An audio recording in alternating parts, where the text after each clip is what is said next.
Olá, querido, graça e paz. E aí, tudo bem com vocês? Estamos hoje aqui para mais um episódio aqui do Pod do Guião. E hoje eu tô aqui com o velho de guerra, nosso querido Bispo Laerte Lafayette. Amém? Esse homem aqui que a gente conhece já há algum tempo de caminhada, foi nosso bispo na Igreja Renascer, lá em Vila Isabel na época. Abençoou a nossa vida, amém? E depois as coisas acontecem, cada um para um lado. Eu fui para Salvador, o senhor para São Paulo, depois agora estava no Sul, e esse homem roda o Brasil aí. E a gente está se reencontrando aqui no Rio de Janeiro, aqui no Meier, hoje aqui na minha casa, onde é o nosso estúdio, o Pod do Guião, aqui na minha casa, onde eu recebo amigos. E se você é um amigo que quer vir fazer parte, tá bom? Coloca nos comentários, chama no PV, você tem uma história linda para contar, vem contar pra gente essa história. Porque o podcast, ele não é algo para pessoas famosas, né? Não é só para pessoas famosas, é para pessoas simples também, como eu, como você, que tem uma história linda para contar com o Bispo Laerte. Claro que ele aqui já é meio famosinho, pá. Eu acho que é a história que é mais linda, né? É só a história que é linda. É isso aí, é uma história maravilhosa. E aí a gente está aqui hoje para conhecer um pouquinho mais o Bispo Laerte Lafayette. E eu vou começar nesse momento querendo que você conte um pouquinho, porque eu conheço um pouquinho o senhor, mas o pessoal que está em casa não conhece. E quem é o Bispo Laerte Lafayette? Fica à vontade de se apresente, pessoal. Eu quero louvar a Deus e agradecer pela iniciativa do pastor Felipe Guião, né? Felipe Mendes Guião, amigo já de muito tempo, e a oportunidade que nós temos, eu e ele, de estarmos aqui para fazermos coisa que gostamos. Gostamos de falar da palavra, gostamos da tecnologia e tudo, e nós estamos nos divertindo aqui já faz um tempo já, nos bastidores do Pod do Guião. Eu sou pastor há mais de 30 anos e eu tenho, não dá mais de 30 anos, dá quase 30 anos. Sou casado sim, há mais de 40 anos. Outro dia me perguntaram, puxa vida, casado há mais de 40 anos com a mesma mulher? E eu disse, não é com a mesma mulher, ela muda todo dia. Todo dia ela muda e é isso que mantém a chama acesa, né? Todo dia é uma nova mulher. Tem um filme do Adam Sandler, como se fosse a primeira vez, que a esposa dele, ela esquece, né? Ela vai dormir, quando ela acorda, ela não sabe quem é aquele homem que está ao lado dela. E ele precisa todo dia reconquistá-la, é muito legal. E todo dia ele vai dormir e ela se apaixonou por ele. E quando ela acorda de manhã, quem é esse homem? Já assisti esse filme, muito bacana. E eu louvo a Deus pela vida da minha esposa, a Bispa Suami. Ela me apresentou Jesus de uma maneira genuína, de uma maneira verdadeira, e a nossa caminhada juntos, eu e ela, já passa aí dos 40 anos. Nós temos 2 filhos, o Vitor, mais velho, mora no Rio de Janeiro, é casado com a Paula. Tem o Samuel, meu neto querido, e o Vinícius, casado com a Alba. Eles têm 3 filhos, estão aí caminhando, batalhando aí para o 4º filho também. Nós estamos aqui na torcida. Um beijo para Amanda, o Jacob, a Emily e o bebê que virá também. E esse é um pouquinho da nossa história. Como o pastor Felipe comentou, né? Eu tive já o privilégio, sou nascido e criado em Santos, estudei, servi a Marinha no Rio de Janeiro, me casei com a Suami, que é de São Paulo, ela é natural da capital. Nós nos casamos em 1985 no Rio, depois fomos morar em Santos, de Santos fomos morar em Suzano, de Suzano fomos morar em Curitiba, de Curitiba viemos para o Rio de Janeiro, aí já com um chamado pastoral no Rio de Janeiro. Do Rio de Janeiro nós fomos para São Paulo, para Santos, voltamos para o Rio, voltamos para a capital de São Paulo, voltamos para o Rio de Janeiro. Em 2016 inauguramos aqui no Rio, na Tijuca, a Casa do Pai, Igreja Cristã. E em 2023, por motivos da minha saúde, nós voltamos para São Paulo para cuidar da minha saúde, para cuidar do meu sogro, da minha sogra, do meu pai e da minha mãe. E eu passei, né, de uma maneira assim muito rápida por Maringá, no norte do Paraná, e estou me encaminhando para ir morar em Belo Horizonte. Nem sei se eu tinha comentado contigo, não. Pois é, dia 10 agora, eu estou indo de vez já, com mudança e tudo, para BH, para Belo Horizonte, e preparar as coisas ali para para Suami chegar e já chegar com a casa arrumadinha, com tudo ajustado, tudo implantado. Só isso. Eita, história, né? Bom, hoje o nosso podcast vai falar de um tema muito bacana e, infelizmente, é um tema que está muito na atualidade, porque é pastores feridos, né? Quem cuida, né, de quem cuida. E eu falava aqui, né, também nos bastidores do podcast sobre essa questão. Quando nós falamos de pastores feridos, o que nos vem à mente de imediato é que o pastor ele é ferido pelas pessoas à sua volta, o pastor é ferido pelo rebanho, porque muitas vezes no rebanho tem um lobo com pele de ovelha que acaba mordendo o pastor. O pastor ele pode ser ferido pela organização, pela instituição, mas eu quero abordar com você aqui hoje no Pod do Guião um aspecto interessante também. Quando o próprio pastor ele se fere, quando ele cria situações em que ele mesmo vai se ferir. E para começar, eu quero ler um texto aqui com você no primeiro livro dos Reis, capítulo de número 19, versos 1 a 4, diz assim: E Acabe contou a Jezabel tudo que Elias havia feito, e como ele havia matado todos os profetas à espada. Ora, o que é que Elias havia feito? É aquele episódio lá do Monte Carmelo, onde ele ora, manda cair fogo do céu e faz o povo de Israel que estava cocheando ali entre dois pensamentos. O próprio Elias questiona o povo com relação a isso. Até quando vocês vão ficar aí cocheando, né, para lá e para cá entre Baal e o Deus de Israel? Se Baal é Deus, sirvam a Baal. E se o povo, o Deus de Israel é o Deus verdadeiro, vamos servir o Deus de Israel. E o povo realmente estava em dúvida. E ali então Elias faz cair fogo do céu.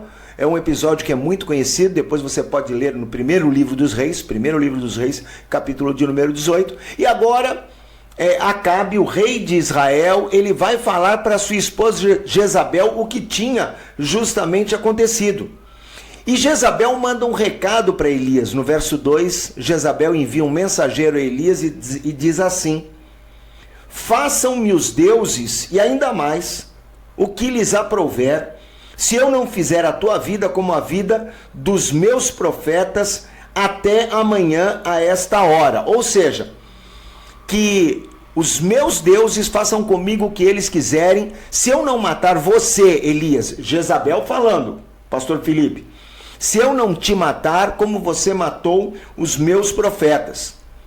E aquele homem corajoso, aquele homem que ousava desafiar os profetas de Baal, ousara desafiar os profetas de Baal, diz assim o verso 3, quando ele ouviu isso, ele foge para salvar a sua vida, vai para Berseba, abandona ali o seu servo. Vou abrir aqui já um parêntese, que o princípio da ferida começa quando? Quando se quebra a comunhão.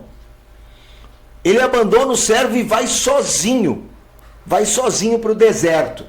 Então, o princípio aqui da ferida, da machucadura, e isso não é apenas para o pastor, é para o membro de igreja. É por isso que nós temos hoje, pastor Felipe, tanta gente desigrejada. Por quê? Porque a pessoa ela teve um desacerto, aqui, ali, acolá, e ela faz da mesma maneira como Elias fez. Ela quebra o princípio da comunhão e ela se afasta. E aí então ele deixa o seu servo e vai para o deserto, caminho de um dia, e se assenta debaixo de um zimbro e pede para si a morte e diz: basta agora, Senhor, tira a minha vida, porque eu não sou melhor do que meus pais. Elias estava tendo aqui o seu dia de zimbro. E é curioso porque o zimbro é uma árvore que não é uma árvore de floresta, não é uma árvore de comunhão ecológica, é uma árvore que ela brota no deserto isoladamente. Você não vai encontrar dois zimbros juntos. É um zimbro aqui, é outro zimbro acolá. E ali estava então a situação de Elias. Ele mesmo se afasta, ele mesmo deseja a morte, tão ferido ele estava. Agora, pastor Guião, o que é que aconteceu com Elias? Cadê aquele homem que era tão corajoso? Porque imagina uma coisa, as árvores conheciam Elias, porque se Elias falava não vai chover, não chovia. Então as árvores deviam ficar apavoradas, né? Ai meu Deus, olha Elias. E agora Elias se deita debaixo de um zimbro e o zimbro fala, mas não é esse o homem que falou que não ia chover e não choveu, que falou que ia chover e choveu, que falou que ia cair fogo do céu e caiu, e agora ele está caído debaixo de mim? Olha, parece um quadro de depressão, né? Num terrível quadro de depressão. Opa! Esse era o verdadeiro diagnóstico de Elias. Clinicamente, se fôssemos olhar, né, nós não somos aqui doutores com relação a isso, mas o quadro é um quadro terrível de depressão. Eu vi você parar aí, eu pensei que você ia dar um descanso. Como eu parei aqui e você vai cortar a câmera, mano, se você não falar, não me interromper, eu vou desembestar aqui ladeira abaixo e vou ficar falando. Tá bom, tá ótimo. E vai ficar um monólogo. Mas é isso aí. Mas aqui a estrela é o senhor, você que tem que falar mesmo. Então, nesse quadro de depressão é que nós vamos encontrar aqui o profeta Elias nessa situação ali, justamente por conta do deserto. Agora, o que é que leva o homem de Deus, o homem que cuida de tantas pessoas, a um quadro de depressão? É isso, um pastor, né, que ele é formado para cuidar, né, porque a essência do pastor é cuidar. É uma pessoa que dedica muitas vezes a vida toda fazendo isso, mas que num dado momento da vida, às vezes se pega precisando de ser cuidado. Ou, de repente, com aquele sentimento, aquela paternidade, né, porque o pastor tem essa paternidade, né, ele carregando, cuidando de todo mundo, acaba deixando um pouco de cuidar de si próprio. Né? Claro que assim, não tem muito a ver com esse paralelo do profeta, né? Parece que o profeta aí ele tem uma direção, né? Ele tem uma direção de Deus, ele segue aquela direção, mas quando ele é desafiado pela Jezabel, ele estremece dentro dele. Né? Então, aí, pastor Filipe, vamos fazer essa ligação desses dois paralelos. Aí está uma coisa muito, muito, muito importante que nós como pastores nós precisamos entender. Antes de sermos pastores, nós somos seres humanos tripartites: espírito, alma e corpo. E o espírito recebe direções de Deus, mas a tua alma precisa estar bem para poder, eu diria assim, desenvolver aquilo que é a direção do Senhor. Tem um livro, e eu recomendo a leitura para você que está nos assistindo, do Peter Scazzero, e esse livro ele se chama Espiritualidade Emocionalmente Saudável. O próprio título do livro é explicativo. Não há como ter uma espiritualidade saudável se o meu emocional não for saudável. Elias tinha uma direção de Deus para fazer cair fogo do céu. Tinha. Só que Elias precisava entender o seguinte, antes de mais nada. Primeiro que Deus não muda. Deus continua sendo Deus. Hoje à tarde eu estava assistindo no Netflix um filme que eu recomendo para você. Davi, Nasce um Rei. Ele está entre o top 10 dos 10 melhores filmes do Netflix hoje. Nós estamos falando aqui em junho de 2026. Isso. E conta a história do rei Davi. É uma animação que conta a história do rei Davi. E nós vamos encontrar quem ali num quadro de depressão. Só não foi para o zimbro, mas estava dentro dos seus aposentos reais. O rei Saul, vivendo uma terrível crise.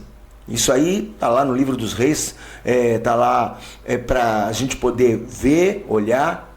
E era quem? Era o mesmo Saul que profetizou entre os profetas e agora já estava caminhando ladeira abaixo naquilo que era o seu reinado por causa da sua desobediência, por causa do seu orgulho, por causa da sua arrogância e tudo mais.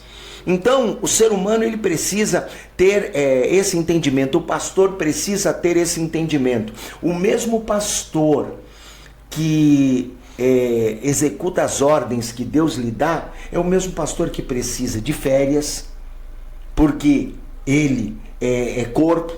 É o mesmo pastor que precisa ser tratado nas suas emoções. Por quê? Porque ele tem mente, ele pensa, ele tem sentimento. E quando começa a acontecer um desequilíbrio com relação a isso, não adianta. Por quê? Não adianta cuidar do espiritual se não cuidar daquilo que é do físico e do emocional. Um pastor, ele pode adoecer emocionalmente? Pode. Olha aqui, nós estamos aqui, falamos, e não é só um pastor da Bíblia lá de 3.000 anos atrás, né? Como Elias, que Elias era um pastor, como Saul, que Saul era um pastor, hoje mesmo. E nós temos aqui, eu tenho aqui algumas informações que eu ia falar um pouquinho mais à frente, mas posso até falar agora, pastor Felipe? Fale. Por exemplo, de fontes que são extremamente confiáveis. O Instituto Barna-Grove, um instituto extremamente confiável dos Estados Unidos, ele tem uma pesquisa que ele diz assim que de 38% a 42% dos pastores em atividade, ou seja, quase 50%, de 38% a 42%, já consideraram seriamente deixar o ministério de tempo integral nos últimos anos. Quais foram os motivos citados? Estresse imenso, solidão e impacto onde? Na saúde mental. Quem já pensou um dia largar o ministério, levanta a mão. Olha lá, levanta a sua mão, aí pronto. Agora, pode um pastor ficar doente naquilo que é o seu emocional? O Instituto Schaeffer Institute, outra pesquisa, 70% dos pastores lutam constantemente contra a depressão. Aquilo que Elias viveu, que está aqui relatado na Bíblia, eu gosto muito daquilo que é a transparência da Bíblia. Eu ministrava outro dia sobre Raabe. Interessante. E fala, né? Toda vez que se refere a Raabe, não se refere lá em Hebreus, com a situação já resolvida. Hebreus capítulo 11, não se fala de Raabe, a mulher de fé, não, fala Raabe, a meretriz, Raabe, a prostituta. Então a Bíblia não passa a mão, a Bíblia não esconde, a Bíblia fala aquilo que é a verdade.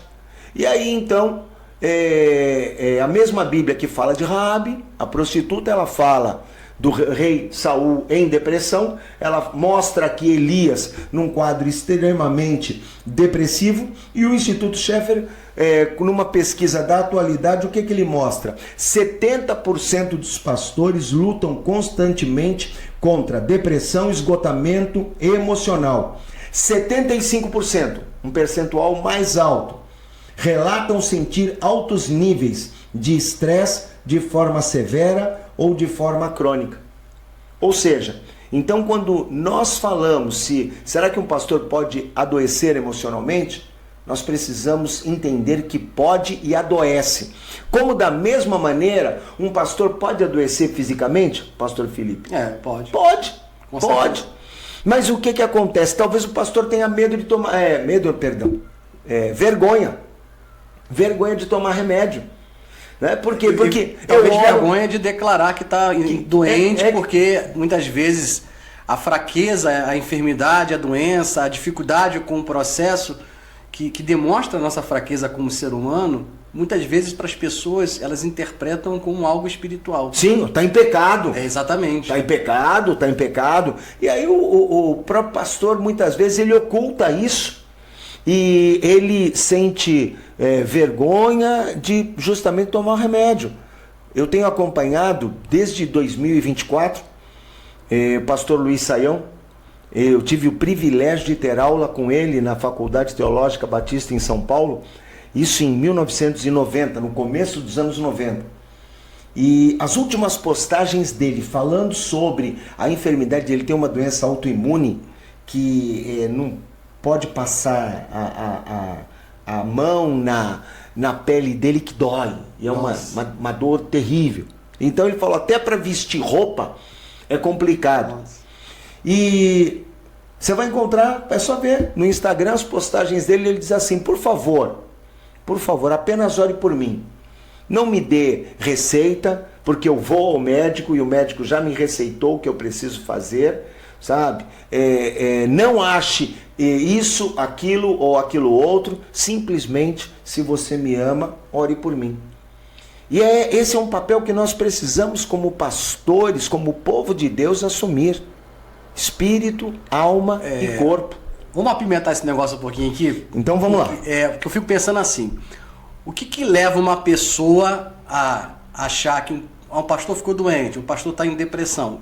O que leva o povo a achar que ele está em pecado? Ou seja, o pastor, ele é o mentor, né? Ele é o pai espiritual, é o que ensina, é o que discipula.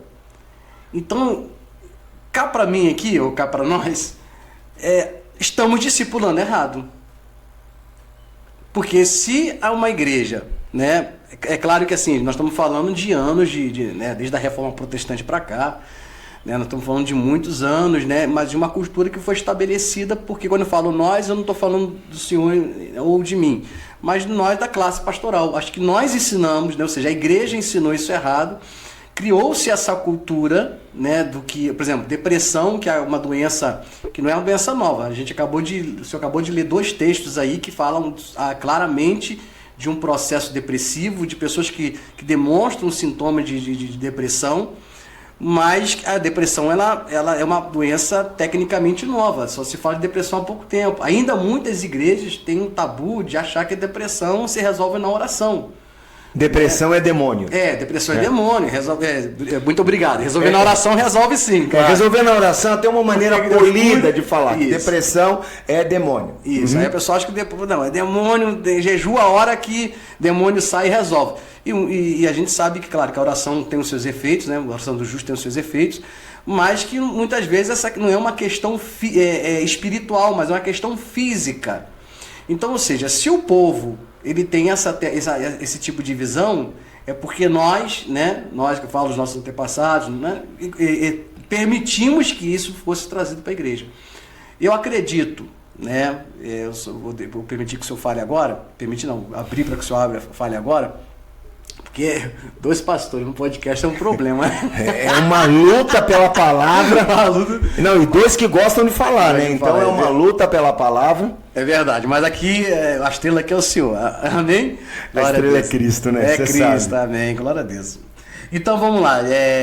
A gente precisa... A sua pergunta é, discipulamos errado? Exatamente. Né? Então, o que nós precisamos entender, pastor Felipe, e você que está acompanhando aqui o podcast do Guião, o que nós precisamos entender é que a igreja ela vem discipulando errado desde o seu início.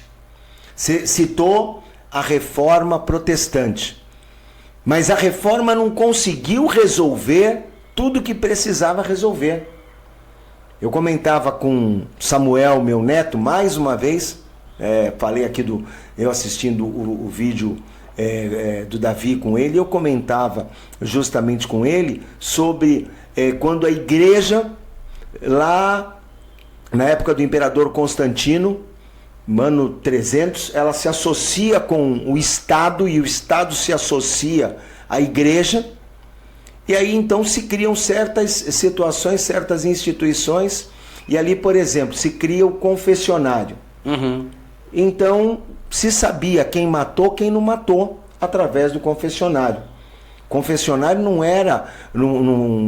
foi criado dentro de uma situação onde alguém teria a autoridade de perdoar o pecado, mas foi criado com o intuito de saber o que estava acontecendo, porque a igreja era parceira do Estado.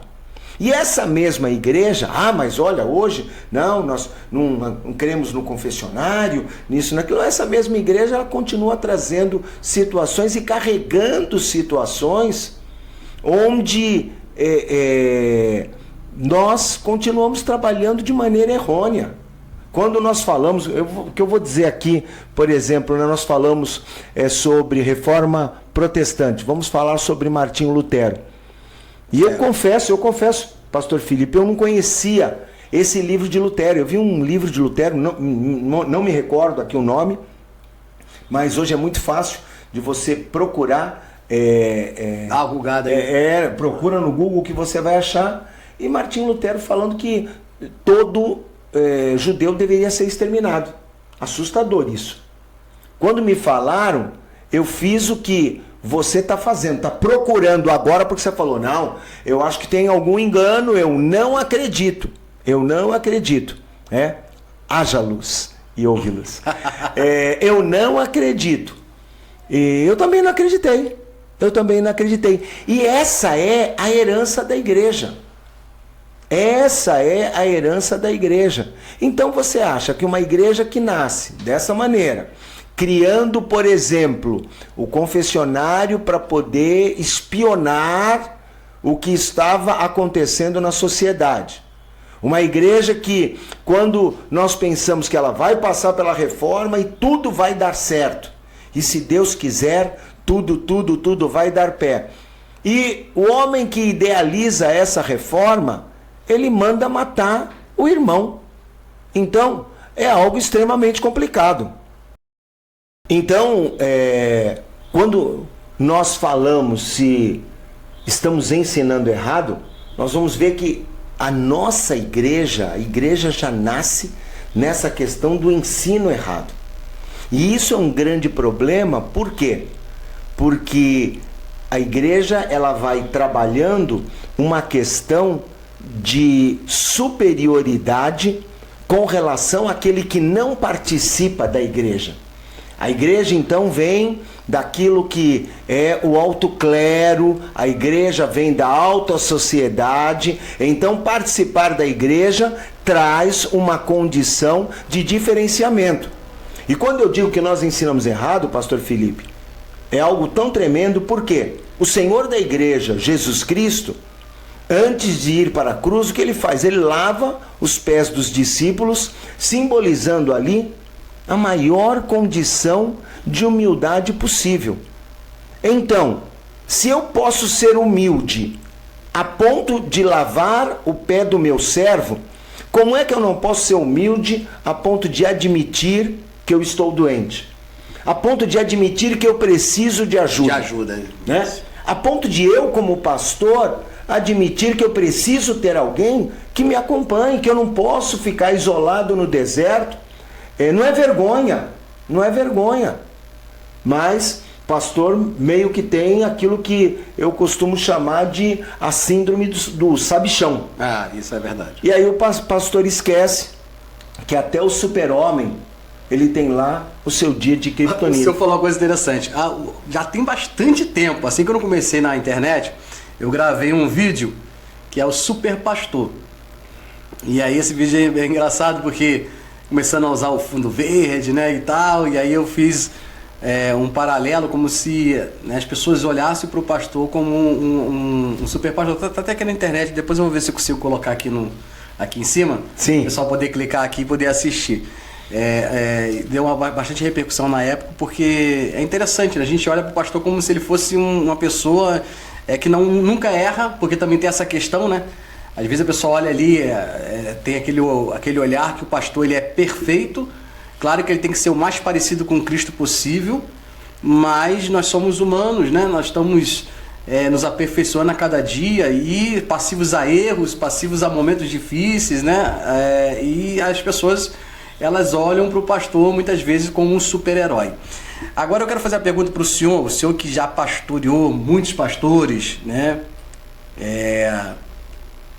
Eu quero fazer uma pergunta para o senhor, com essa experiência toda que o senhor tem de cuidar de muitas igrejas, de muitos pastores, eu acredito que muitos pastores devem ter ido até o senhor, né, aberto o coração.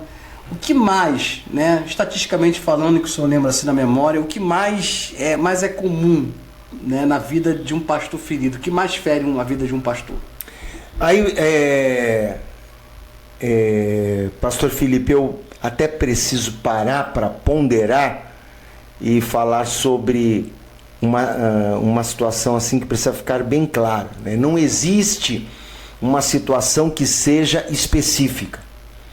Muitas vezes nós falamos do pastor ferido, e como eu disse aqui no comecinho do podcast, o pastor ele pode ser ferido por conta daquilo que é o rebanho, daquilo que é a ingratidão das pessoas. Ele se doa e tem um sentimento de ingratidão. E isso eu vou abrir aqui o coração e vou dizer para você: a culpa não é do rebanho, a culpa é do pastor, porque o próprio Senhor Jesus, ele foi entregue. O dia que ele estava ali diante de Pôncio Pilatos, e Pilatos pergunta: quem vocês querem que eu solte, Cristo ou Barrabás? Você acha, querido, pastor Felipe, que lá no meio da multidão que estava com ele, não tinha gente que comeu do pão e do peixe que ele multiplicou? Ué, claro que tinha. E começaram a gritar: solta Barrabás. Então o pastor precisa estar preparado para essa situação. E muitas vezes nós falamos, eu ouço pastores dizendo assim: mas o rebanho, mas a igreja, mas isso, mas aquilo outro. A instituição é a mesma coisa. Então dizer que a instituição fere, dizer que o rebanho fere, nós como pastores precisamos estar preparados para isso. E como é que nós vamos estar preparados para isso? Entendendo que nós somos humanos e precisamos do auxílio do Senhor. Quero ler aqui para você Tiago capítulo 5. É muito interessante que Tiago 5, no versículo 14, ele fala que a oração da fé, ela salva o doente. Olha que coisa interessante, né? A oração da fé, ela salva o doente. No 17, diz assim: Elias era homem sujeito às mesmas paixões que nós, e orou fervorosamente pedindo que não chovesse, e não choveu sobre a terra no espaço de 3 anos e 6 meses. E orou outra vez, e os céus enviou chuva, e a terra produziu seus frutos. O que eu quero dizer com relação a isso? Eu quero dizer que a Bíblia fala de oração que cura.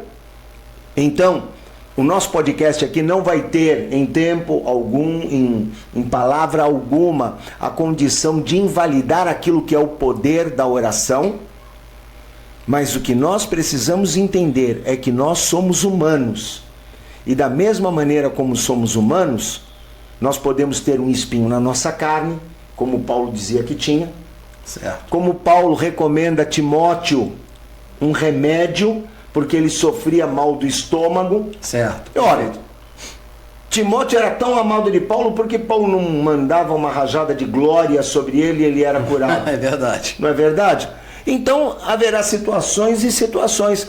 E aí eu estou enumerando tudo isso, pastor Felipe, para quê? Para que o pastor ele entenda o seguinte: ele se fere por quê? Porque ele não se preparou. A culpa não é do rebanho, a culpa não é da instituição. Os pobres sempre os terei convosco. O Senhor Jesus, ele já advertiu com relação a isso. A culpa é justamente do pastor. Eu vejo aqui na situação, vamos falar de novo sobre Elias.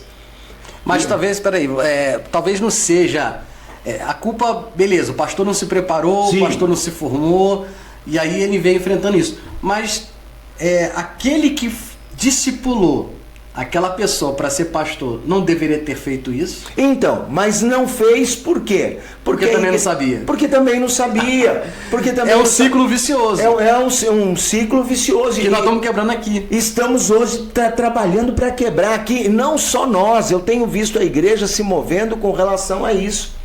E aí, pastor Felipe, é muito, muito comum nós vermos, quando falamos de pastores feridos, enumerarmos a instituição como sendo a culpada. Porque nós fomos ensinados a isso. A culpa é da instituição. A culpa é da ovelha. Ninguém falou: olha, você precisa parar e se preparar. Então isso vem se arrastando, se arrastando. E quando nós pegamos a Bíblia, o que é que nós vamos ver? Nós vamos ver o Senhor Jesus já nos precavendo, o Senhor Jesus já falando, o Senhor Jesus já guiando e mostrando. E aí depois de Jesus nós vamos ver Pedro, vamos ver Paulo, vamos ver Tiago falando que não existe esse super-homem. Elias era o homem que orava, que caía fogo e tudo mais, mas Elias, está escrito aqui no verso 17, era homem sujeito às mesmas paixões que nós. As mesmas paixões. Agora, pastor Felipe, como explicar que esse homem chamado Elias, esse homem poderoso, esse homem que tinha uma conexão com Deus, que Deus falava para ele, sai daqui e vai para tal lugar, e ele vai, que Deus mandou o corvo, o iFood foi criado ali com Elias. iFood, porque o corvo patrocina nós aí. Irmão, você acha que é milagre o corvo levar comida para Elias? Não é milagre. O milagre era o corvo não comer a comida de Elias. É verdade. Né? O milagre era o corvo não comer a comida de Elias. Não era, porque o corvo levava comida. Amém. Glória a Deus, louvado seja Deus por isso. O corvo não comia comida. Tinha água, tinha. Agora, a hora que acabou, se você já acha que era um grande milagre o corvo não comer, a hora que acaba a água, Elias vai para Sarepta, debaixo da direção do Senhor, porque havia uma mulher viúva para sustentá-lo. Ordenei a uma mulher viúva que te sustente, diz o Senhor. Ainda bem que não era eu, pastor Felipe, porque eu ia imaginar uma viúva já com uma boa aposentadoria e tudo mais, bancando tudo, e ele chega lá, se depara com uma mulher viúva que não tinha nem para comer. Uma situação pior do que a dele. Pior, né? Que a dele. Ainda tinha um filho. E ele faz o quê? O que ele faz seria caracterizado como exploração da viúva. Verdade. Ele dá uma direção para a viúva que é uma direção de fé. E a viúva vai e cumpre aquilo que o estrangeiro falou que ela nem conhecia. Verdade. Ela era tisbita, ele era de Israel, ele aparece do nada, mas aquela mulher, ela crê. Aquela mulher, ela crê. E aí é sobre esse homem que eu estou mostrando para você como é que esse homem treme diante da ameaça de Jezabel. Faltou justamente esse preparo. Quer dizer, então não basta eu fazer cair fogo do céu no culto de domingo como pastor, eu ser pastor de uma grande igreja, se eu não estiver preparado para enfrentar as adversidades do meu dia a dia. E aí, pastor Felipe, vem uma coisa que me chateia e chateia muito o meu coração. Homens despreparados daquilo que é a condição da ameaça de Jezabel, ele acaba buscando jeitinho. Se ele não souber lidar com aquilo que é a ameaça, ele vai acabar dando um jeitinho para resolver a situação. E é aí que nós vemos muitas vezes que homens de Deus se envolvem em escândalos. Demais. E se envolveu em escândalo por quê? Se envolveu em escândalo porque ele queria sustentar aquela aparência.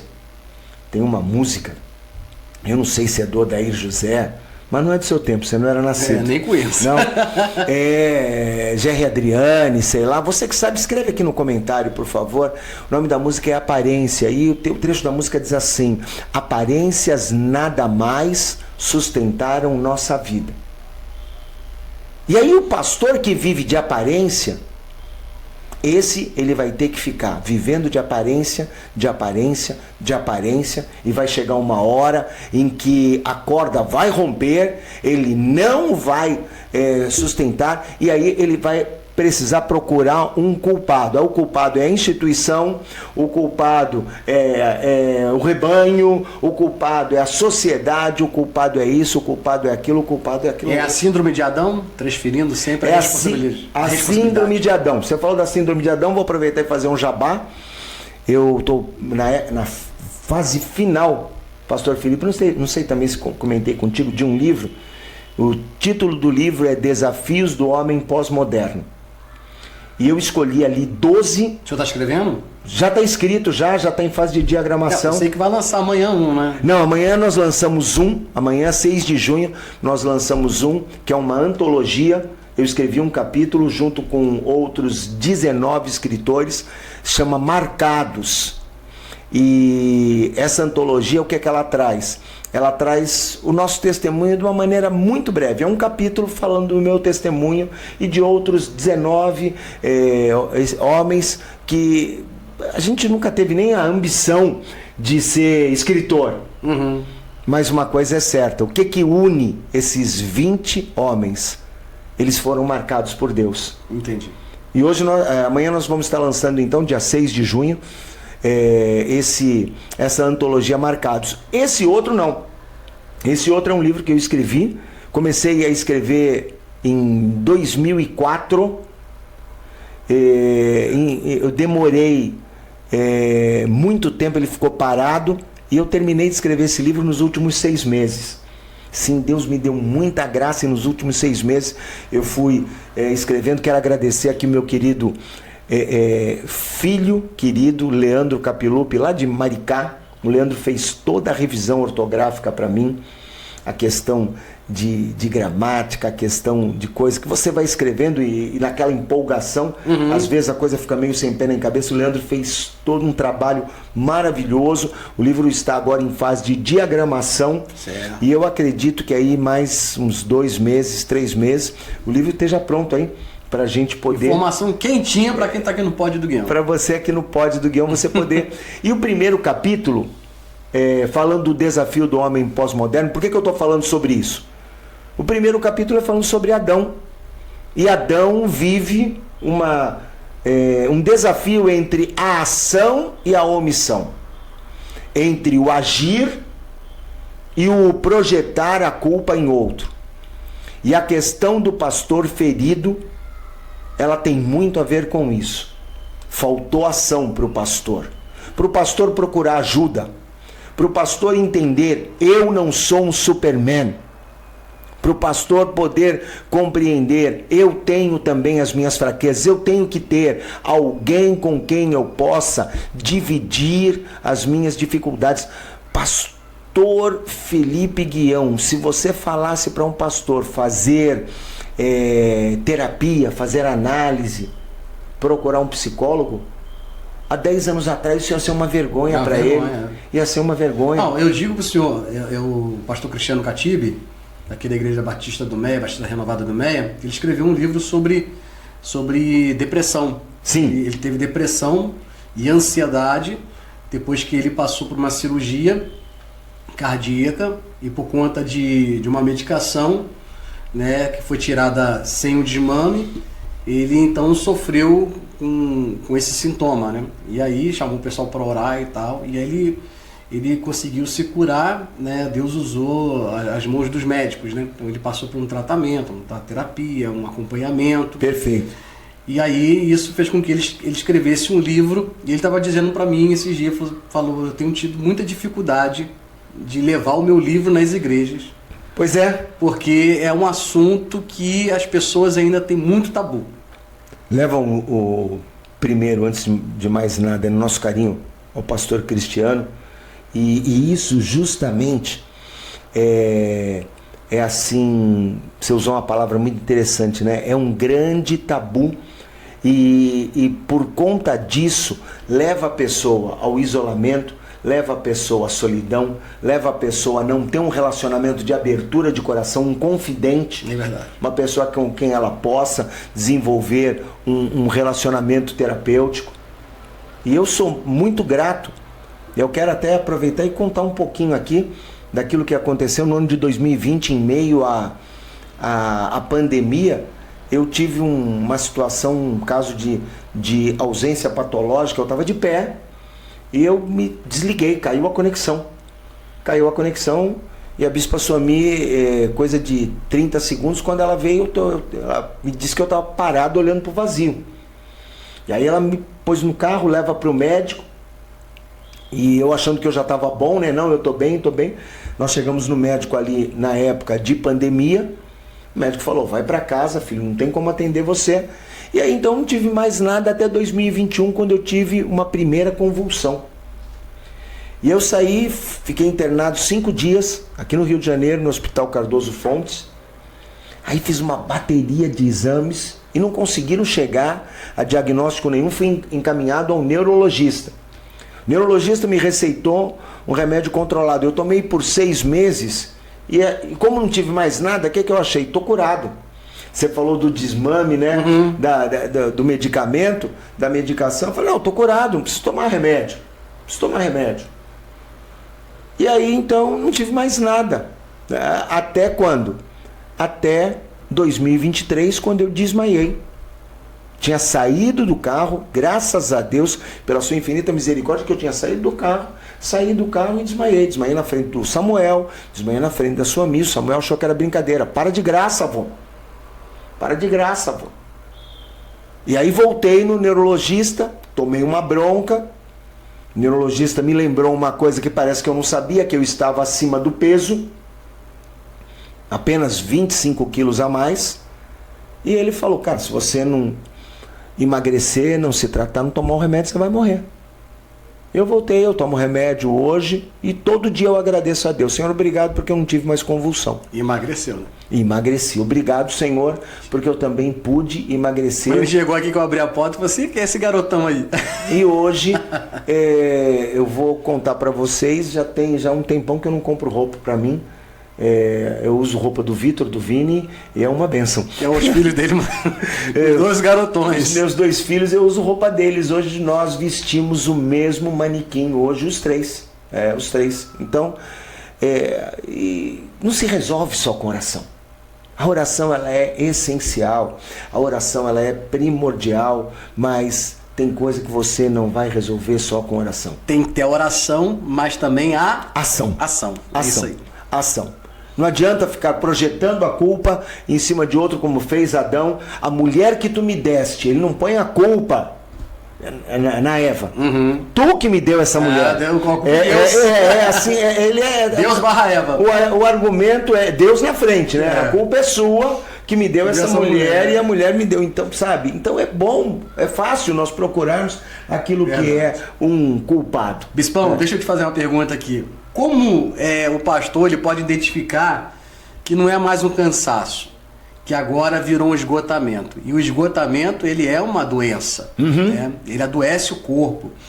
Então, como é que ele pode, né, identificar? Porque assim, teve uma hora que o senhor precisou identificar que, né, o senhor está contando aqui no início, a abertura da casa do pai, foi até na época que eu estava chegando no Rio de Janeiro, vindo de Salvador, né, eu vim todo empolgado para congregar na casa do pai.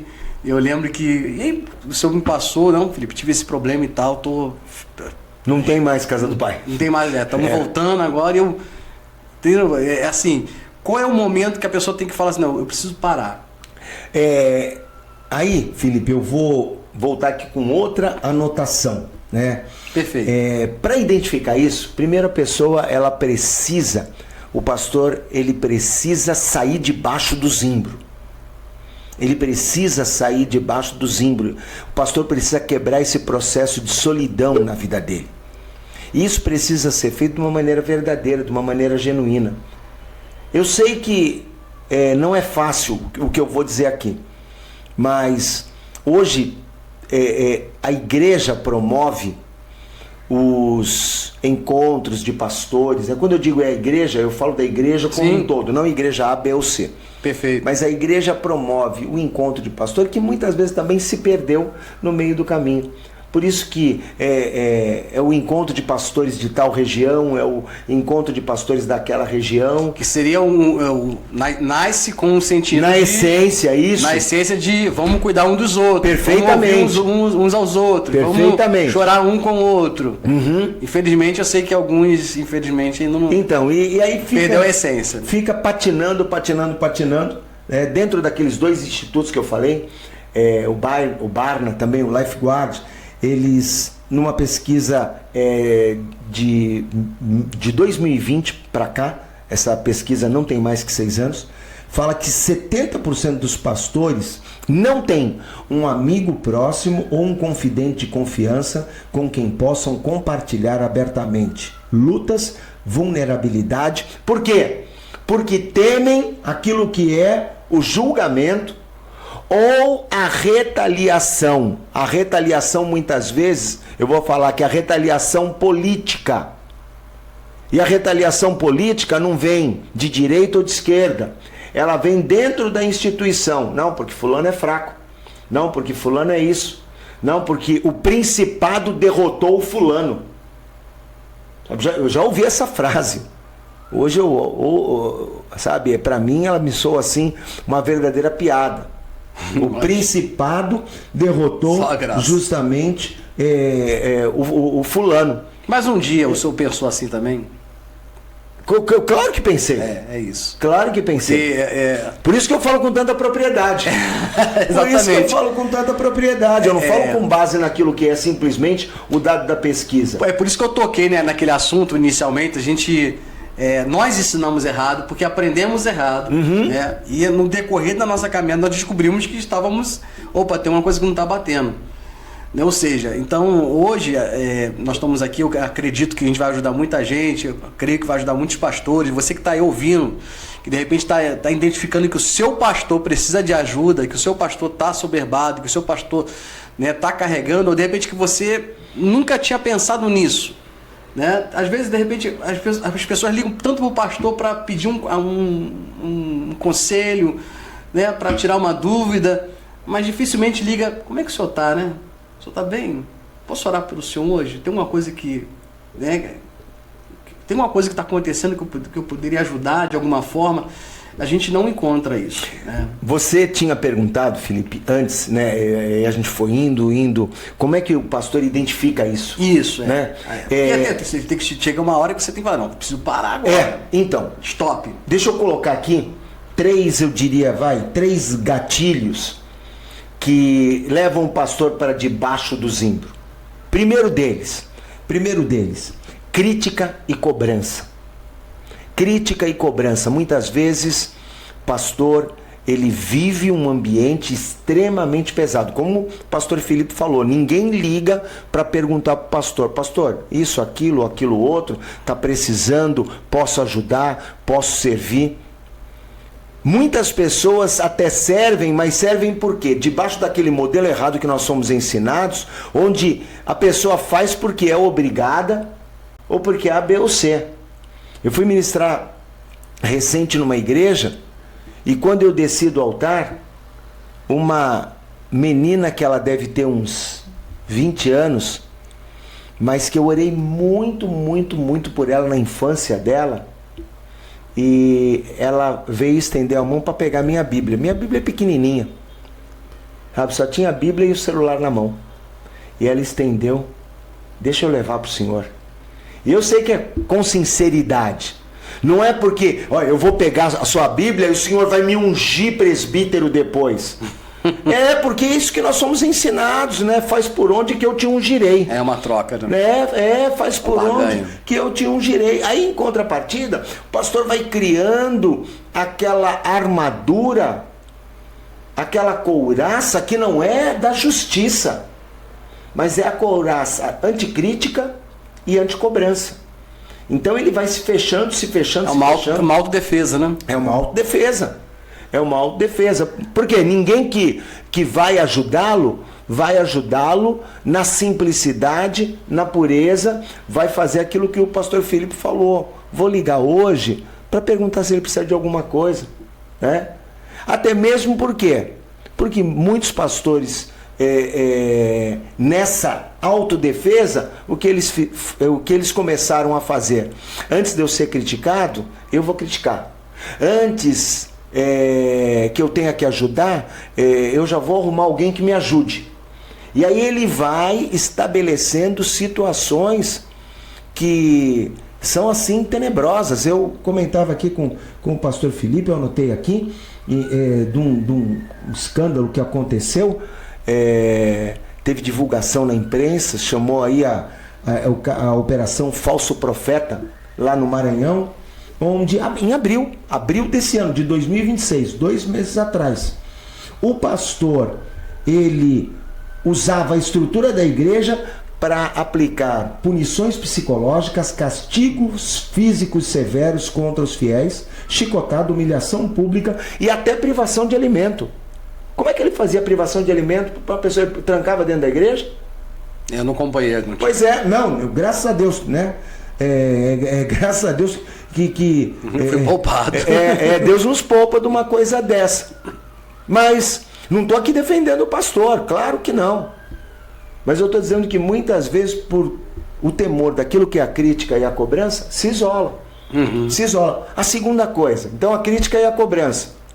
A segunda coisa, a falta de descanso. A falta de descanso. Deus descansou ao 7º dia. E aí o pastor ele vai trabalhar mais. Bom tema para entrar aí. Ele vai trabalhar mais. Está aí. É o Shabat, né? Aí o Shabat, né? E aí precisa disso, precisa daquilo outro, ele tem que fazer, e ele tem que fazer, e ele tem que fazer, e vai fazer mais, e vai fazer mais, e vai fazer mais. Mas, maneira aqui, as coisas acontecendo, né? Não, é que é o natural, né? Tocou ali, ela não sabe. É o natural, não. E ainda bem que a pastora Meila passou por trás da câmera, né? Senão ela ia passar aqui por trás e todo mundo ia saber. Ó, foi atender o interfone, né? Por quê? Aqui é ao vivo, né? Quem sabe faz justamente ao vivo. Pesquisa: 57% dos líderes religiosos não tiram férias regularmente ou não conseguem se desligar totalmente daquilo que é o trabalho. Ou seja, ele tira até férias e nas férias ele fica atendendo o telefone. É claro, queridos, que eu estou falando, nós precisamos buscar uma condição de bom senso, uma condição de sabedoria, pastor Felipe. Então, quando eu falo da crítica, da cobrança, não estou, volto a repetir, né? Incentivando lá o acontecido lá no Maranhão, mas eu estou mostrando que a polarização pode fazer acontecer. Porque às vezes a pessoa ela chega num extremo, né? Porque ela vai se permitindo, ela vai sendo seduzida por aquela situação e acaba chegando nos viés de fato como esse.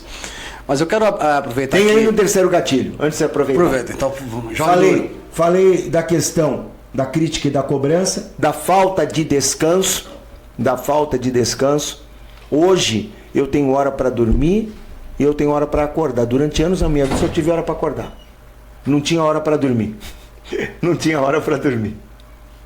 Então, a questão do descanso ela é essencial. Por quê? Nós somos espírito, alma e corpo. E a minha saúde vai interferir naquilo que é a minha emoção. E por fim, as expectativas irreais. Quer ver uma coisa que acontece muito comigo? Sim. Na prática? Sim. Quando eu não durmo bem. Olha lá. Quando eu não durmo bem, meu Deus do céu, eu sou insuportável. Pois é. Mas por quê? Porque é chato? Não, porque precisa dormir. Hoje eu tenho hora para dormir. Hoje o meu celular ele começa a me avisar. Tá chegando na sua hora de dormir. Na hora de dormir, ele meia hora antes ele já não atende mais ligação. Ele já corta já o atendimento de ligação. Na hora de dormir, ele já muda a cor da tela. Entendi. Fica no bar, né? Legal. Já muda a cor da tela ali para avisar você e chamar a tua atenção. E o terceiro são as expectativas irreais. Por quê? Porque o pastor ele cria uma expectativa irreal com relação à comunidade de fé. Se eu trabalhar muito, eu vou crescer muito.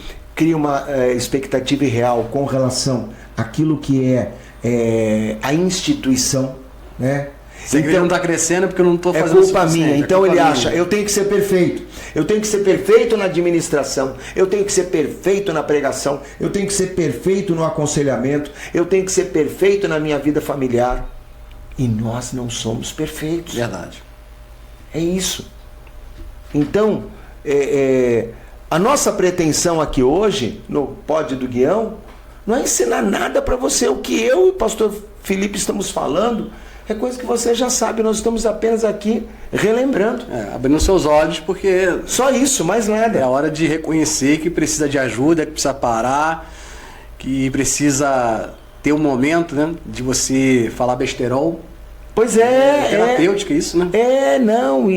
A gente vai ter esse momento daqui a pouco, não desligar essa câmera aqui, a gente vai ter um momento besterol aqui. Vamos ter um momento besterol. Vamos partir um pão duro aqui, um pouco com água. Essa semana, Pastor Felipe, eu postei um stories, eu, a Paula Luísa, minha filha Norinha, eu digo que é filha Norinha, não é Nora filha, é filha Norinha, ela é mais filha do que Nora. E o Samuel, os três jogando bafo.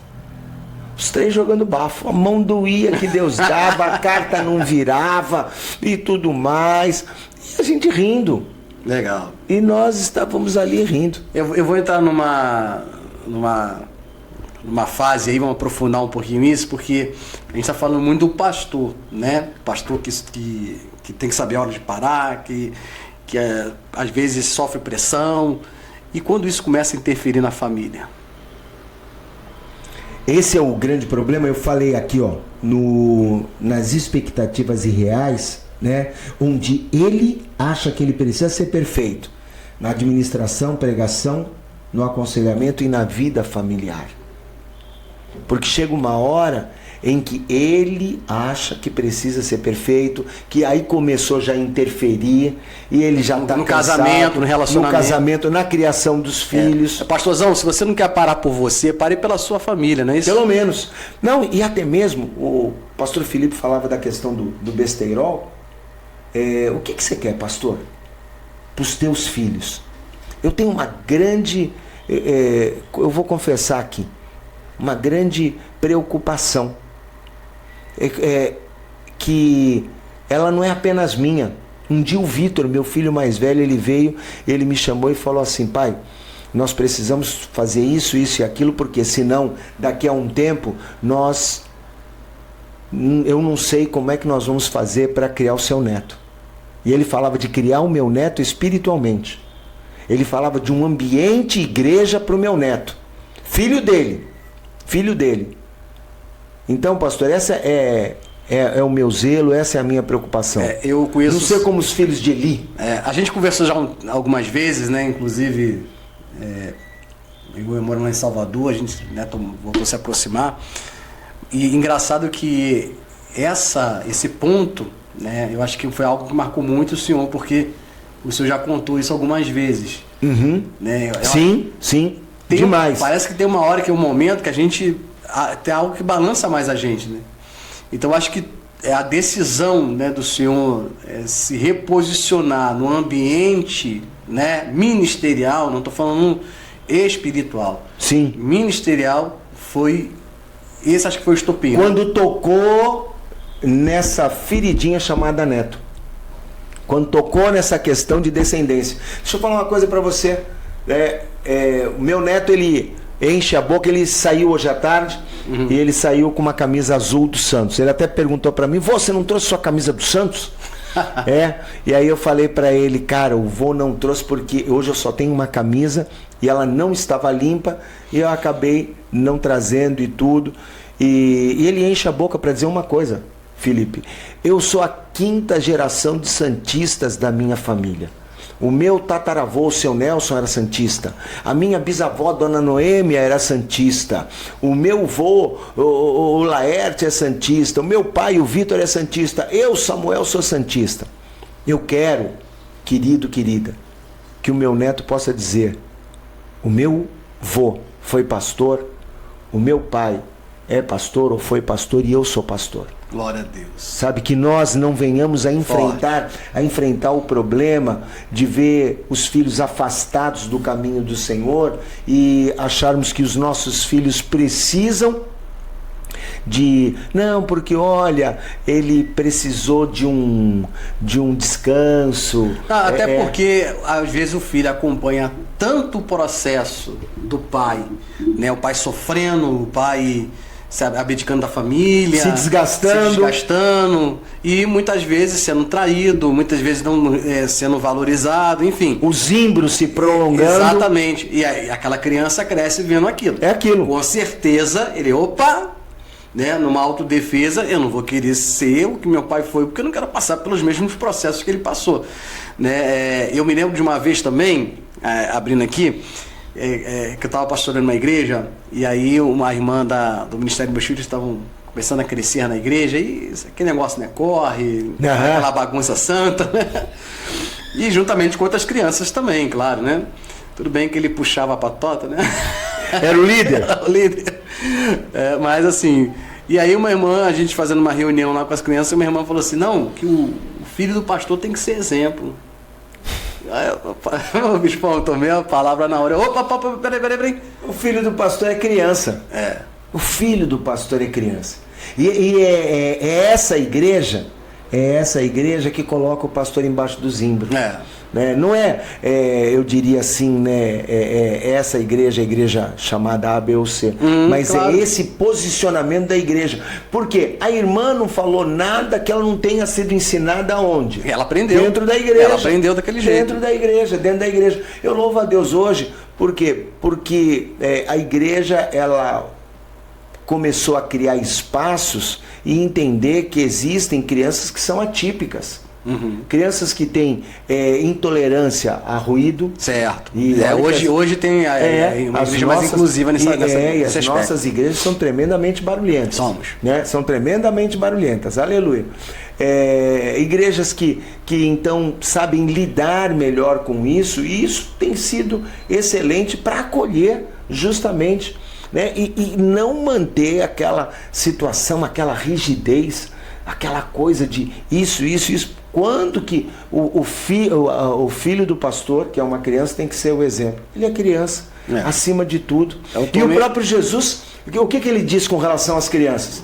Que as crianças fossem levadas a ele e não fossem impedidas. A irmã só repetiu o que os discípulos fizeram há 2000 anos atrás. As crianças queriam vir até Jesus e os discípulos não queriam que o mestre fosse incomodado.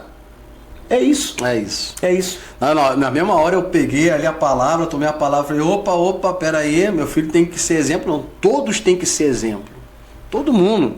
Entendeu? E criança tem que ser criança. E assim, claro que a gente não vai incentivar a bagunça, enfim, existe uma questão de ordem do culto e tudo mais, mas criança é criança, a gente não tem como evitar, né, que a criança corra, não tem como evitar que a criança não faça barulho, até porque senão...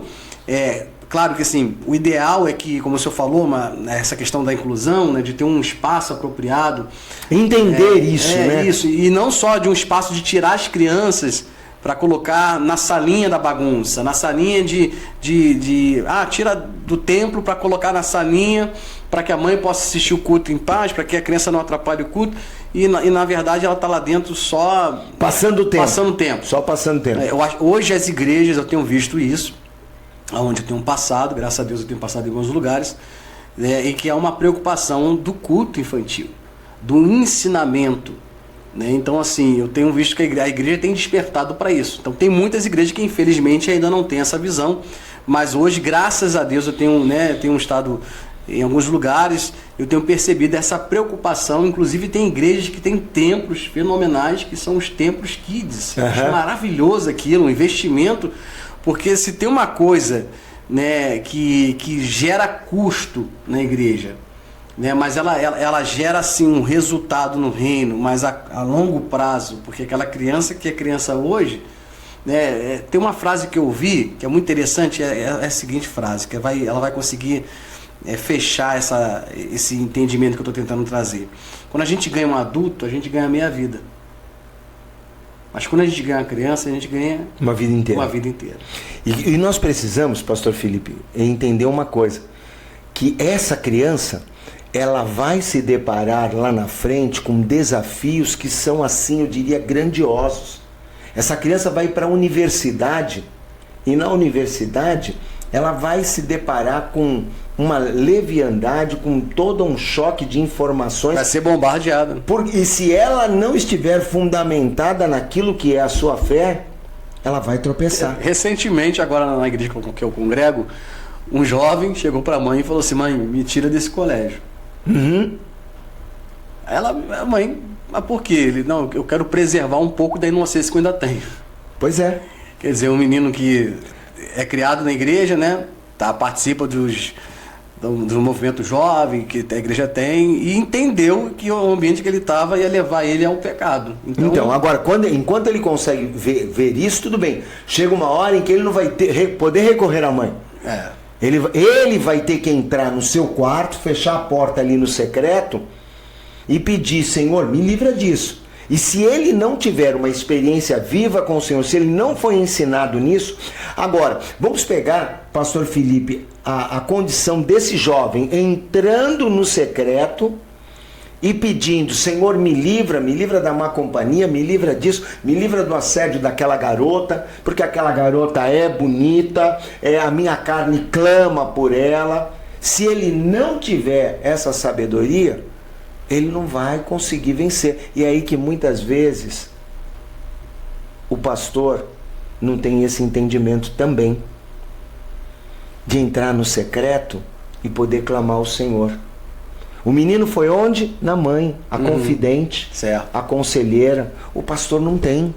É isso. Aí o pastor não tem. Os conselhos de pastores não estão preparados para isso. Muitas vezes é reunião política, né? Muitas vezes a reunião é política. O pastor, ele vai querer conseguir uma condição melhor para a igreja. Venda de cadeira, venda de... Pois é. Já foi venda de cadeira, venda de agora... Do telão e tudo mais, e o patrocínio, e aquela coisa toda. E o que o pastor precisa, como diria o cancioneiro popular, Tim Maia, né? Sentar e conversar, depois andar de encontro ao vento. Só isso. Eu preciso respirar no mesmo ar que te rodeia. É isso, é confidência. É confidência. Eu acho tão engraçado que o senhor sempre, nas pregações, sempre busca algo que assim, que não está dentro do cotidiano, né? Mas que é vida, né? Normal. Que é vida normal. Uma música, por isso, pastor Felipe, é que eu falei aqui no meio do nosso podcast. Eu não tenho a pretensão de ensinar nada para você. Eu quero te lembrar de coisas do teu dia a dia. Isso. Né? Eu quero te lembrar de coisas do teu dia a dia. Sabe? Eu quero te lembrar que a estatística existe justamente para provar isso. E aí, pastor Felipe, caminhando já para o encerramento e falando de estatística, tá? 80% dos pastores, pastores que passaram por processo de mentoria, psicoterapia, que possuem grupos de apoio mútuo onde podem tirar suas capas de super-homem para ser apenas humano, para serem humanos, eles apresentam uma taxa de resiliência e longevidade ministerial 80% maior do que aquele que tenta curar a sua ferida na caverna. Então, tá ali, é forte isso. A situação. Não, e é comprovado. Você pode entrar na internet e procurar o Barna Group, o outro é o Life Search, acho que é Life Search, eu tenho aqui para já Lifeway Research. Passa para mim que vamos colocar isso, aqui. Isso, a gente coloca lá no comentário. Isso, lá, né? Na descrição do vídeo. Na descrição. Pode rolar para baixo, o vídeo vai estar Instituto Schaeffer, tá? E aí pode também depois colocar mais direções com relação à pesquisa, onde é que você vai encontrar a pesquisa, para você poder verificar aquilo que é a realidade do número. Aquilo que é a realidade do número. Então, pastor querido que está me assistindo, entenda isso. Separe, não é pecado. Não é pecado você separar um período de tempo no ano para você estar com a tua família e com os teus filhos. Pecado é preguiça. Minha mãe, Dona Noêmia, ia dizer pecado é vagabundagem, que ela usava a terminologia de Noêmia dos Santos era assim, é vagabundagem. Pecado é ser vagabundo. Pecado é ser preguiçoso. Pecado é ser omisso. Agora, tirar um tempo, nós precisamos ter entendimento. Eu fiz aquilo que estava ao meu alcance para fazer. Eu me lembro, pastor Felipe, que na minha divisão Oscar 4, toda vez que... Estava em tempo de marinha, né? Toda vez que ia ter um desembarque, toda vez... na sessão de trabalho, quando ia Oscar ter... 4 operações? Operações, okay. Era o grupo de eletrônica, né? E toda vez que ia ter a pessoa ir embora para um outro navio, para uma outra sessão, para uma outra divisão, aí tinha uma reunião. A despedida. Né? E aí tinha a despedida. E eu me lembro uma vez que um sargento que ele estava desembarcando para um curso de especialização, ele terminou o discurso dele, e era um negócio assim, formal pra caramba, sabe? Né? E ele terminou o discurso dele dizendo assim: e eu vou embora daqui com uma certeza, se eu não fiz tudo o que eu devia, eu fiz tudo aquilo que eu podia. É essa certeza, pastor, que nós precisamos ter. É essa confiança que nós precisamos ter. Colocar a cabeça no travesseiro: Senhor, eu fiz aquilo que estava ao meu alcance. O que eu não pude fazer, o Senhor vai fazer. Talvez tenha ficado mais coisas para fazer, mas eu fiz, e amanhã eu vou acordar, as tuas misericórdias vão estar renovadas e eu vou para a luta novamente. Então, é essa certeza, sabe? Que tem coisa que nós não vamos conseguir fazer. Então, essa peneira, esse crivo, vem muito daquilo que é a nossa maturidade. Uau! Reventou. Glória a Deus. Seus olhos. Amém. Meus olhos não, é verdade. O pessoal tá em casa e vai falar. Dá uma curtida aí no vídeo. Se você não curtiu ainda, inscreva-se no canal. Compartilhe também. Compartilha com o pastor. É verdade. Compartilha com o pastor. Manda esse vídeo pro seu pastor, que ele tá precisando descansar, que ele precisa cuidar da família dele, que precisa viajar, amém? Pronto. Bater bafo. Bater um bafo com o neto, né? Pô, tá aí a época da figurinha, aquela coisa toda. Pega o álbum, pega a figurinha, vai trocar a figurinha, vai lá num posto de troca lá, senta lá. É bobagem, né? É bacana, mas é bacana. Eu que sei. Os meninos ficam direto aí, pai, vamos comprar figurinha. Glória a Deus. Gente, pra gente fazer esse fechamento agora, que um pastor que está nessa situação, que ele se identificou com tudo que foi dito, que ele pensa, cara, realmente eu preciso de ajuda, eu preciso de ter essa amizade, eu preciso desabafar, eu preciso ter alguém que eu possa me confidencializar, ou seja, abrir o coração, eu preciso de um tratamento. E aí, o que o senhor acha que é difícil? Eu sei que não tem uma receita de bolo, né? Cada caso é um caso, cada situação é uma situação, cada igreja é um mundo diferente praticamente. Mas o que a pessoa ela precisa fazer? Qual o caminho que o senhor acha que ela deva tomar hoje em relação a isso? O que eu vou falar, pastor Felipe, pode parecer assim uma legislação em causa própria. Mas eu falo assim de coração muito, muito limpo para você que está me assistindo. Algum tempo atrás, alguns anos, acho que aproximadamente 3 anos, eu comecei a desenvolver um trabalho de mentoria de liderança. E eu recomendo. E parece que isso é tão distante daquilo que é a realidade, porque a pessoa pensa que é algo que é caro, ou cai naquela síndrome do sabichão e tudo mais, esbarra naquilo ali, mas não, é uma realidade. E quando eu falo da questão da mentoria da liderança, eu não estou dizendo que você precisa fazer mentoria comigo, que você precisa, sabe, sentar e conversar comigo, não. Pode ser com o terapeuta A, B ou C, certo, que seja uma boa indicação, não é verdade? Nós temos hoje grandes psicólogos, grandes psicanalistas, e se você quiser, eu te indico a minha terapeuta. Desde 2023, comecei a fazer terapia aqui no Rio de Janeiro, fiz terapia em Suzano, hoje faço terapia online, e eu recomendo para você, uma vez por semana, ela me atende, senta, conversa, dá nome àquilo que são os sentimentos. Mas tem muita gente boa, talvez até mesmo no teu círculo de amizade tem alguém. Ou seja, você precisa procurar alguém. Você precisa procurar alguém. Aquela questão, eu diria que o Zimbro não é o grande vilão da história. O Zimbro, ele é só um sinal. Quando ele deixa o seu moço, ali então está o grande indicador, a quebra justamente da comunhão.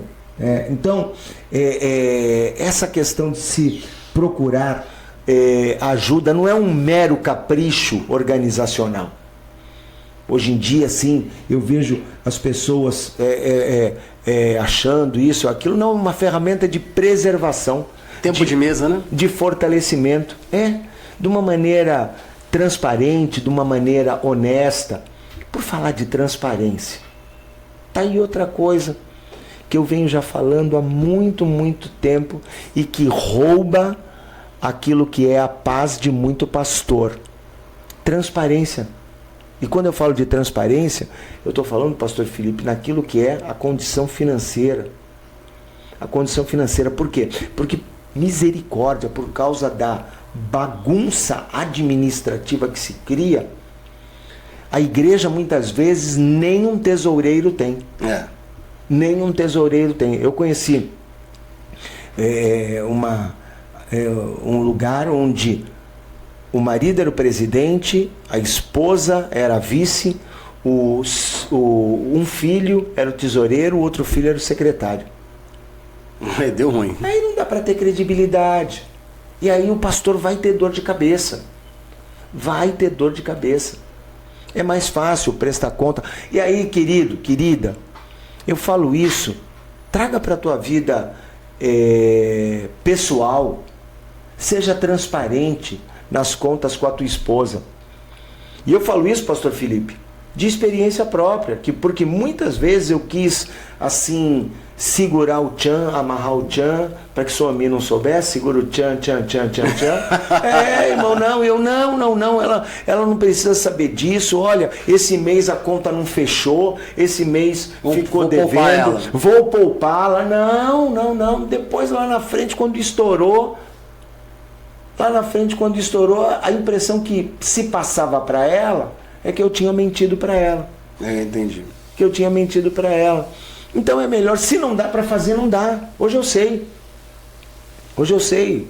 E eu tenho assim uma liberdade de falar. Outro dia eu queria comprar uma coisa justamente para o Samuel.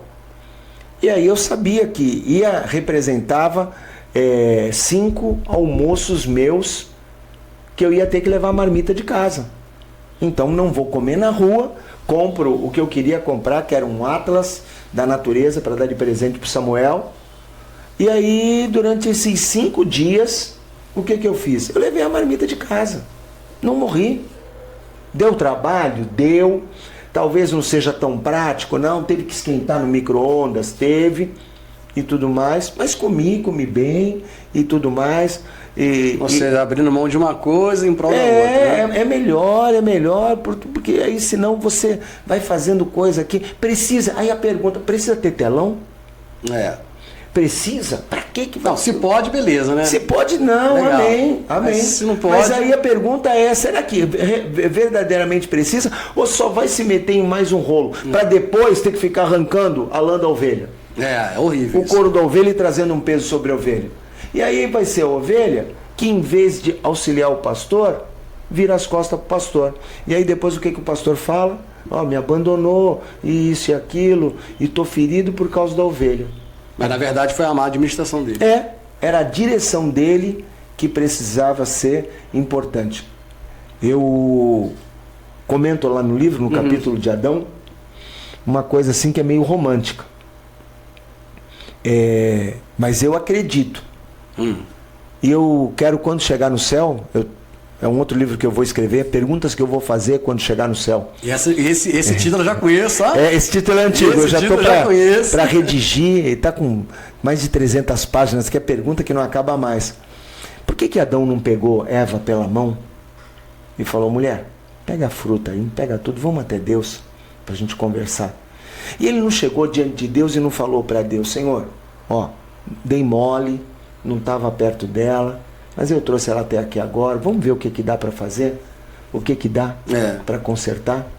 Por que Elias, quando recebeu a ameaça de Jezabel, não se ajoelhou, não falou com Deus, né? Ele falou, Senhor, eu sou teu servo. No capítulo 18 ele fala uma coisa tão linda, ele diz, para que esse povo saiba que tu és Senhor e eu sou teu servo. Manda fogo para isso. Aí no capítulo seguinte ele toma fumo. O próprio fogo cai sobre a cabeça dele e ele nem lembra mais que é servo de Deus e que ele tem um Deus que é maravilhoso. Então é sobre isso. É simplesmente sobre isso. Talvez a gente não tenha entendido que é muito mais fácil ajudarmos uns aos outros a carregarmos as nossas cargas. Verdade.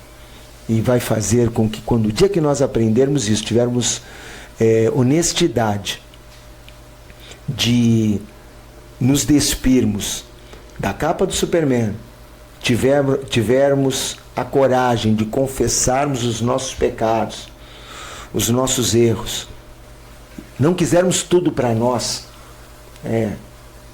Tem gente que parece que até gosta que o outro está passando por vou falar assim de uma maneira bem grosseira, né? Tá doido que o outro feche a igreja que eu vou catar as ovelhas dele? Será que não é melhor? Eu fui tão amparado. Eu fui tão amparado no nosso processo de encerramento das atividades da Casa do Pai. Ali por aquele grupo de pastores da Tijuca. Por aquele grupo de pastores. E até hoje nós nos relacionamos. E até hoje nós nos falamos. Caramba, Então, isso é muito forte, né? Isso é muito precioso. Porque às vezes as pessoas têm aquele sentimento, fechou a igreja, foi o diabo que venceu. A igreja fechou, é porque não era de Deus. Não era de nada Deus, disso, ou isso, nada disso. ou aquilo outro. Então, não tem nada disso. O que nós precisamos é ter um coração disposto a entender que tem coisa que eu, como ser humano, não vou conseguir fazer. E aí eu vou precisar da ajuda do meu amigo, pastor Felipe Mendes Guião. Nós juntos vamos precisar da ajuda de Deus. E assim a obra do Senhor vai caminhando, vai avançando. É isso aí. Pastorzão, você que está ouvindo a gente, você que é ovelha e sabe que o seu pastor precisa de ajuda, manda esse vídeo para ele. Amém? Pastorzão, procura ajuda profissional, amigos, pessoas que você possa conversar. Eu sei que muitas vezes, por tantas traições, né, o pastor ele acaba criando aquela dificuldade de se relacionar, de se abrir. Então, se você não consegue com amigos, você tem que procurar um profissional. Entendeu? O que você não pode é não assumir essa responsabilidade, não se posicionar, porque já está ferindo a sua casa, a sua família, os membros da sua igreja e a você mesmo. Então, se você não faz por você, faz pela sua casa, pela sua família. Entendeu? Não é verdade, meu pastor? E antes da gente encerrar, né? Encerrar de vez mesmo. Agora vamos encerrar de vez mesmo. Eu quero sair um pouquinho da história de Elias e ir lá para o Novo Testamento, para a história de um apóstolo chamado Pedro. Esse mesmo Pedro que negou Jesus. Esse mesmo Pedro que no Getsemane estava dormindo enquanto Jesus pediu, porque se Jesus não tivesse pedido, tudo bem. Mas ele dormia, ele nega Jesus. E eu imagino, quando o galo canta, esse Pedro ficou muito mal. Tão mal, tão mal, tão mal, que ele não conseguiu estar ali na cruz. Só tinha João, dos 11, já estou excluindo Judas. Mas só tinha João. E aí lá em João, no capítulo de número 20, eles foram pescar e alguém aparece na praia e diz assim: lançai a rede à direita do barco e vocês vão encontrar. E quando eles lançam a rede e começam a tentar puxar, eles veem que vinha muito peixe na rede, 153 grandes peixes. Pedro, ele de imediato fala: é o Senhor, e ele pula na água e vai até Jesus. E quando ele chega lá na praia, Jesus estava ali com pães no fogo. Já imagina que coisa gostosa, o peixe já na brasa. E ali Jesus, aí eu já imagino ele andando junto com Pedro, e ele pergunta para Pedro uma vez: tu me amas? E Pedro responde o quê? Eu te amo, Senhor. Segunda vez: Pedro, tu me amas? E ele responde: eu te amo. E a terceira vez ele pergunta: Pedro, tu me amas? E ele responde: tu sabes todas as coisas. O nosso Deus, ele sabe todas as coisas. Ele sabe até quando e quanto nós vamos conseguir. Amém. Quando Pedro fala: tu sabes todas as coisas, Pedro está dizendo para ele: tu sabes que eu disse, Senhor, que tu eras o Cristo, Filho do Deus vivo, mas eu te neguei. Tu sabes que eu disse que eu iria para a cruz contigo, mas diante de uma criada eu não tive coragem de sustentar que tu eras o Filho de Deus. Tu sabes todas as coisas. O Senhor, Ele sabe todas as coisas. E 40 dias depois, Pastor Felipe, 40 dias depois, a sombra de Pedro estava curando. O nosso Deus é aquele que transforma culpa em missão. Então, quando nós abrimos o coração diante dele, em fidelidade e verdade, tudo acontece. Por isso, medite nisso e seja tremendamente abençoado.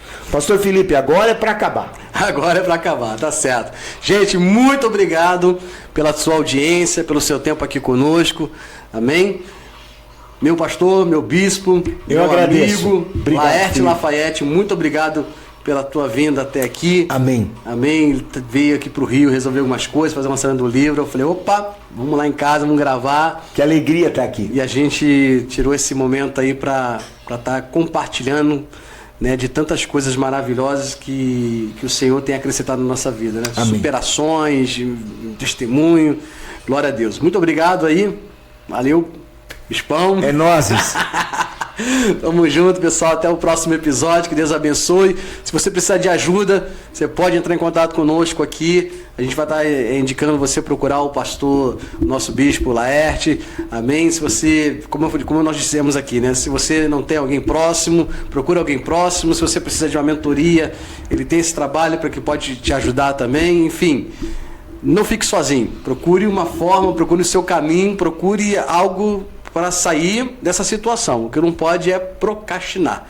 É necessário levantar a cabeça e ter ações junto com as orações que você já é um pastor, você já ora e tal. Amém? Então vamos ter ações para sair desse buraco aí, porque Deus é contigo e a gente não quer ver você reverberando esse sentimento, as pessoas que estão à sua volta, a sua família sofrendo, quanta coisa está acontecendo e talvez você não tenha percebido que infelizmente é a pressão, é o cansaço, é a imagem que você precisa passar, que você, né, de super-herói, mas que infelizmente a religião ao longo dos anos acabou impondo. Mas nós estamos desmistificando isso aqui, mostrando para você que existe um ser humano sensível e que precisa de ajuda, que precisa de comunhão, precisa de tempo de mesa, amém? Precisa repartir o pão, conversar, bater papo, falar besterol. Amém. Glória a Deus. Então vamos lá, vamos para cima. Deus abençoe. Muito obrigado aí, queridos. E Deus abençoe. Pastor, tchau, tchau. Tchau, tchau. Valeu, galera. Tamo junto.